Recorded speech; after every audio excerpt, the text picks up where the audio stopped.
Dans la vidéo précédente, on avait calculé le nombre d'ondes approximatif auquel on s'attend à trouver la bande d'absorption d'une vibration d'élongation d'une liaison CH. Et on avait trouvé à peu près 3000 cm-1, un petit peu plus de 3000 cm-1. Mais il faut savoir qu'en fait, pour être plus précis, ce nombre d'ondes va dépendre du degré d'hybridation de l'atome de carbone impliqué dans la liaison. On va voir quelques exemples ici. Ici, pour un carbone qui va être hybridé en sp, donc ce carbone-là est hybridé en sp, puisque c'est un carbone impliqué dans une triple liaison ici d'un côté, et avec une liaison simple avec l'hydrogène. Bien dans ce cas, pour cette liaison ici, on va avoir un nombre d'ondes tel qu'on est aux alentours de 3300 cm-1. Pour un atome de carbone ici qui est hybridé en sp2, qui est impliqué d'un côté avec une double liaison ici avec un autre atome, et donc avec cette liaison simple avec l'hydrogène. Pour cette liaison, on a un nombre d'ondes pour la bande d'absorption correspondante à environ 3100 cm-1. Et pour un carbone qui est hybridé en sp3, pour cette liaison ici, avec cet hydrogène, on va avoir un nombre d'ondes qui est légèrement inférieur à 3000 cm-1, puisqu'on va être aux alentours de 2900 cm-1. Donc pour cette liaison CH, si le carbone est hybridé en sp, on va avoir une bande d'absorption à peu près à 3300. S'il est en sp2, la bande d'absorption va sortir à peu près à 3100 cm-1. Et s'il est sp3, la bande d'absorption va apparaître sur le spectre à environ 2900 cm-1. Comment peut-on expliquer ces différences? Eh bien en fait, il va falloir regarder plus en détail les conséquences de la différence de degré d'hybridation de cet atome de carbone. Donc qu'est-ce que ça veut dire que cet atome de carbone ici, par exemple, est hybridé en sp? Bien, ça veut dire qu'il a deux orbitales hybrides sp qui ont un caractère partiel d'orbital s de 50%. Donc là, pour ces orbitales sp, on a un caractère de 50% d'orbital s. Alors que pour ce carbone hybridé en sp2, on va avoir trois orbitales hybridées sp2 avec un caractère d'orbital s de 33%. Et pour le carbone hybridé en sp3, on va avoir 4 orbitales hybridées sp3 avec pour chacune un caractère d'orbital s de 25%. Donc les orbitales sp sont celles qui ont un caractère s le plus élevé.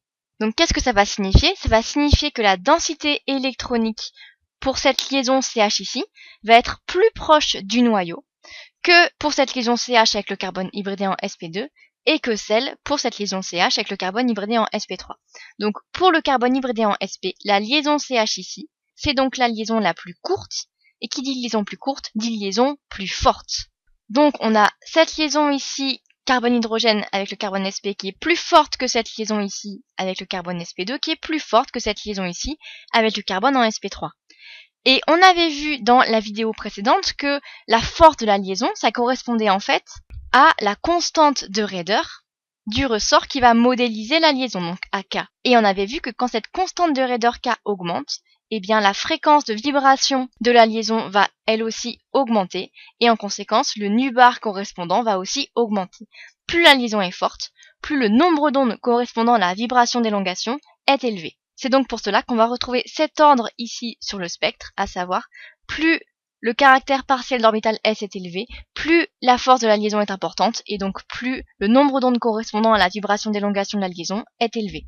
Alors maintenant qu'on a compris l'influence du degré d'hybridation du carbone dans la liaison CH ici, dans le nombre d'ondes correspondant, on va mettre ça en pratique avec quelques exemples de spectres infrarouges pour des hydrocarbures. Les hydrocarbures, ce sont des molécules qui contiennent uniquement des carbones et des hydrogènes, et dans lesquelles on a donc beaucoup de liaisons CH.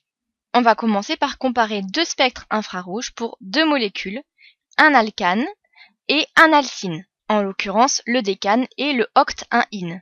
Alors comment procéder pour comparer ces deux spectres? Eh bien, la meilleure chose à faire pour commencer, c'est de séparer le spectre en deux zones, avec la zone empreinte et la zone de diagnostic, donc à peu près à 1500 cm-1. Donc je vais dessiner un grand trait, avec à gauche les zones de diagnostic et à droite les zones d'empreinte digitale de la molécule, fingerprint. Et là, comme il s'agit d'hydrocarbures et qu'on s'intéresse en particulier aux lésions CH, ça va être intéressant de dessiner également une délimitation du spectre autour de 3000 cm-1. Donc ici, sur la gauche du spectre, on a vu qu'on a en fait la zone des liaisons avec les hydrogènes. Et là, on s'intéresse en particulier aux liaisons CH, puisqu'on a des molécules d'hydrocarbures. Donc ici, on a la zone des liaisons CH. Et on a vu juste au-dessus que les liaisons CH avec les carbones hybridés en sp3 étaient en dessous de 3000 cm-1. On retrouvait les bandes d'absorption à des nombres d'ondes inférieurs à 3000 cm-1. Donc ça signifie que ici, cette bande d'absorption, ces bandes d'absorption qu'on observe ici, correspondent à des liaisons avec carbone sp3, hydrogène. Donc ici, pour la molécule de décane, c'est totalement logique puisqu'on a seulement des carbones hybridés en sp3 ici qui sont liés à des hydrogènes. Donc on observe ces bandes d'absorption ici. Et puis on n'observe pas d'autres bandes d'absorption, on n'a pas d'autres types de liaisons carbone-hydrogène pour cette molécule. On va s'intéresser maintenant à la molécule d'octine, à l'alcyne. Ici, on retrouve également des bandes d'absorption en dessous de 3000 cm-1. Donc ça correspond également au carbone hybridé en sp3 lié à des hydrogènes, donc à ces vibrations d'élongation de liaison ici. Donc ça, c'est tout à fait logique. Si je regarde la formule topologique, j'ai bien ici des carbones qui sont hybridés en sp3, qui sont liés à des hydrogènes. Donc j'ai bien des liaisons CH qui correspondent aux bandes d'absorption qu'on observe ici. Et si je regarde le reste de la zone des liaisons avec les hydrogènes, donc en l'occurrence ici des liaisons CH pour les hydrocarbures, j'observe une autre bande d'absorption ici. Si je regarde, ça correspond à un nombre d'ondes d'environ 3300 cm-1. Et par rapport à ce qu'on a vu au début de la vidéo, pour les valeurs de nombre d'ondes ici autour de 3300 cm-1 pour une liaison CH, on doit avoir un carbone hybridé en sp qui est lié à un hydrogène. Alors on va voir si c'est logique par rapport à notre molécule ici, notre formule topologique. Effectivement oui, puisque ici on a un carbone hybridé en sp qui est lié à un hydrogène. Donc en fait c'est, je vais changer de couleur, cette liaison ici, dont on va retrouver la vibration d'élongation sur cette bande d'absorption au niveau de 3300 cm-1. Donc voilà en fait tout l'intérêt lorsqu'on observe des spectres d'hydrocarbures de faire une délimitation à 3000 cm-1 pour pouvoir distinguer les liaisons CH des carbones hybridés en sp3 des liaisons CH des carbones avec d'autres degrés d'hybridation. En l'occurrence ici, un carbone hybridé en sp. Alors si je compare encore ces deux spectres, j'observe une autre différence.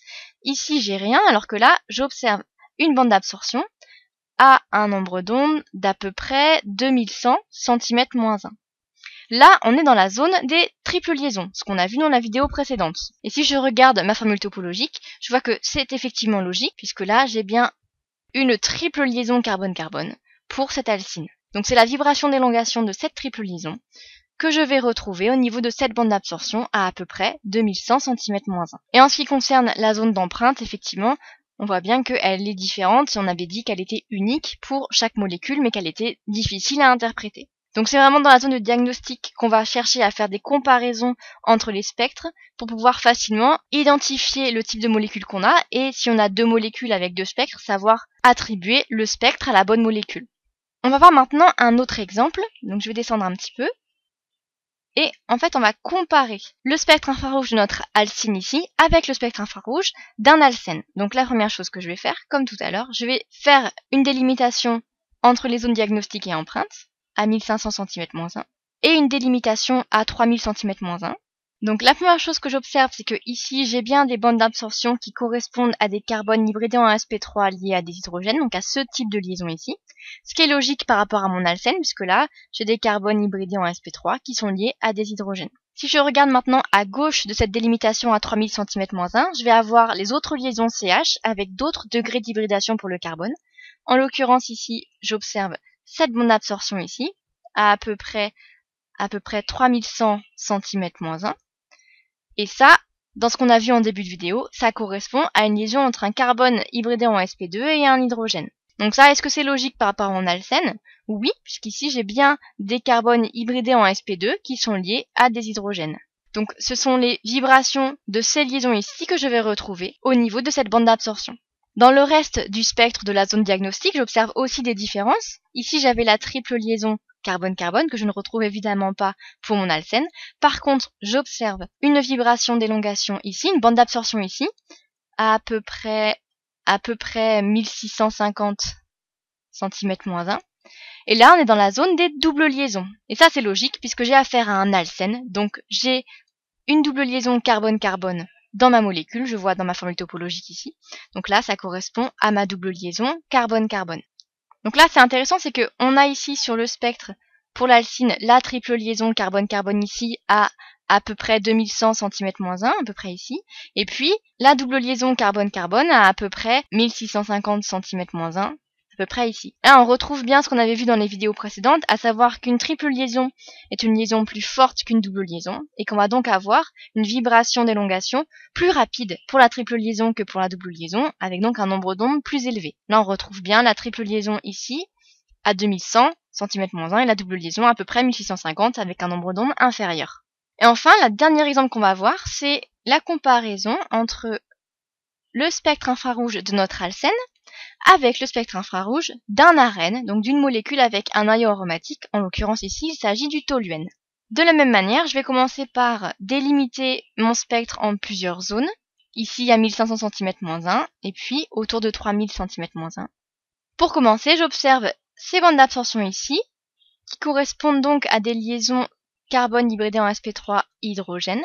Est-ce que c'est logique par rapport à ma molécule? Oui, puisqu'ici, au niveau du toluène, j'ai un groupe méthyle avec un carbone hybridé en sp3 qui est lié à 3 hydrogènes. Donc, ce qui explique la bande d'absorption qu'on observe ici en dessous de 3000 cm-1. Et puis dans le reste du spectre à gauche ici, donc pour les liaisons CH, j'observe une bande d'absorption ici à peu près 3100 cm-1, qui correspond donc à une liaison entre un carbone hybridé en sp2 et un hydrogène, ce qu'on a vu dans le début de la vidéo.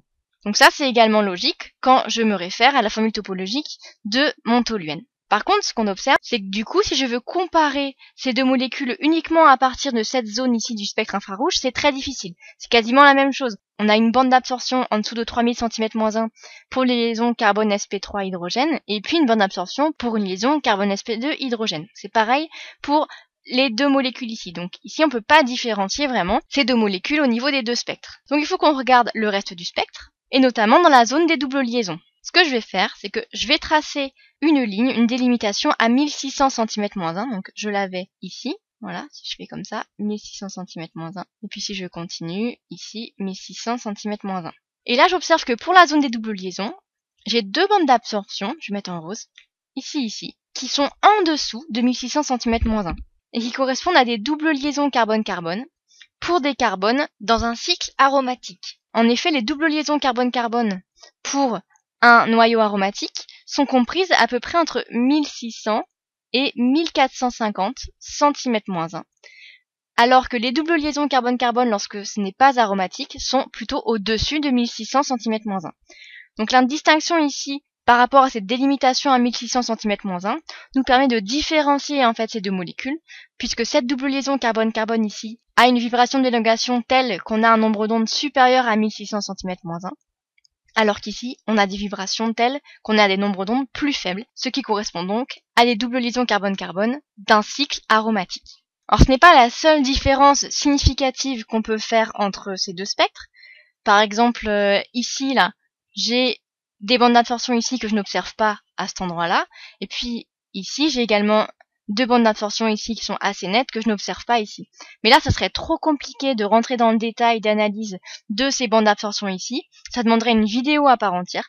Là, l'idée, c'était simplement de montrer que, parfois, pour comparer deux spectres et puis attribuer le spectre à deux molécules, regarder simplement dans une zone ne suffit pas. Il faut être capable de regarder plus loin. Donc là, par exemple, pour les liaisons CH, ça ne suffisait pas à distinguer. Il a fallu regarder les doubles liaisons pour arriver à faire la différence. Il existe d'autres différences également, mais pour lesquelles on ne va pas rentrer dans les détails. Donc l'objectif de cette vidéo, c'était de montrer comment on pouvait faire l'analyse d'un spectre infrarouge maintenant qu'on commence à mieux maîtriser le sujet. Pour l'exemple des hydrocarbures, avec les liaisons CH ici sur la gauche, les doubles liaisons, les triples liaisons, et pouvoir comprendre comment est-ce qu'on peut procéder pour attribuer deux spectres à deux molécules, ou pour comprendre ce qu'on observe comme bande d'absorption sur un spectre, avec la formule topologique de la molécule correspondante.